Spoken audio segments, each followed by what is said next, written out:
পিপাসাক্ত অবস্থায় পশুকে জবাই করা মাকরু, পানি খাওয়াই নেই। এরকম নিষ্ঠুর পাষাণ আছে মানুষ, এই 2-3 দিন আগে যে কোরবানির পশুটা কিনে আনছে, খের নাই, ঘাস নাই, বুসি নাই, পানি নাই, এই যে গাছতলায় বাঁধি রাখছে, এই কোরবানির পশুর বদদোয়ায় শেষ হয়ে যাবে, বদদোয়ায় শেষ হয়ে যাবে।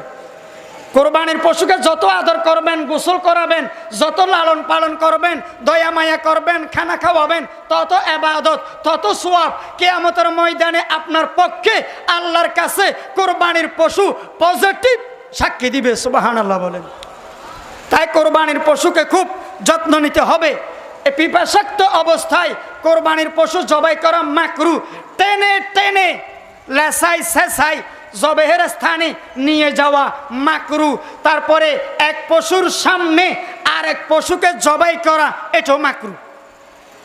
এক পশুর সামনে আরেক পশুকে জবাই করাও কিন্তু মাকরু।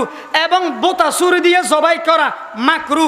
এবং এই কোরবানির পশুর জন্তুকে ফেলানোর পরে এই কোরবানি দাতা বিশাল 1/2 কিলোমিটার লম্বা, 1/2 কিলোমিটার লম্বা কাগজ একটা ভরে পশুকে ফেলানোর পরে নাম পাবলিসিটি করতেছে। বেড়া তুই পশু এটা বাজার থেকে কেনার সময়, কোরবানির পশু বাজার থেকে আনার সময় নাম এটা নিয়তে নেই, আবার এখানে পাবলিসিটি করস কা, লিস্টি এটা ভরে কোরবানির পশু ফেলানোর পরে, এটাও মাকরু।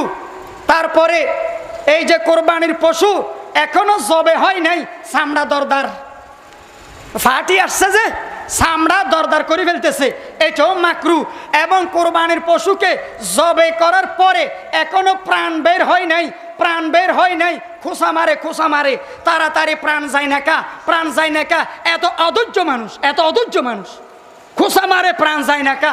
জবে করার সাথে সাথে কণ্ঠে নালিতে গলাতে পানি মারি দিয়ে, আর এখনো প্রাণ নিস্তেজ হয় নাই, প্রাণ যায় নাই, চামড়া সিলা আরম্ভ করে দিছে। আপনি মানা করবেন, কসাইয়া মাসালা জানে না, আপনি তো জানেন।